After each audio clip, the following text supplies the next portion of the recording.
മധ്യ ഇസ്രായേലിലും ടെല്ലവീവിലുമടക്കം കനത്ത ജാഗ്രതയിലേക്ക് പോകുന്നു.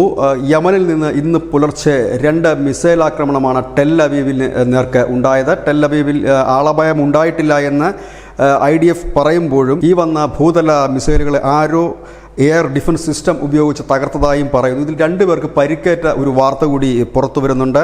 അതോടൊപ്പം തന്നെ ഇറാഖിൻ്റെ ഒരു ഡ്രോൺ ഏലാത്ത് തുറമുഖത്തിന് സമീപം പതിച്ചതു, അതിലും ഒരാൾക്ക് പരിക്ക് പറ്റിയതായ വാർത്തയും വരുന്നുണ്ട്. അതായത് യമനിൽ നിന്നും ഇറാഖിൽ നിന്നും ഉള്ള ആക്രമണം, ഈ ആക്രമണം അതായത് യമനിൽ നിന്ന് ഹൂത്തികളുടെ ആക്രമണം ഇനി തുടരെ ഉണ്ടാകും എന്നൊരു റിപ്പോർട്ടുകളും പുറത്തു വരുന്നു. ഹിസ്ബുള്ള യുദ്ധം പ്രഖ്യാപിച്ചൊരു സാഹചര്യം, അതിന് പിന്നാലെ ഹൂത്തികളും യുദ്ധം പ്രഖ്യാപിക്കും എന്നാണ് ഇസ്രായേൽ കരുതുന്നത്. അങ്ങനെയാണെങ്കിൽ അത് ഏറ്റവും കൂടുതൽ ശ്രദ്ധ അവർ നൽകുന്നത് ഈ മധ്യ ഇസ്രായേലിലായിരിക്കും. അവിടെയാണ് ഇസ്രായേലിലെ പ്രധാനപ്പെട്ട പല കേന്ദ്രങ്ങളുമുള്ളത്.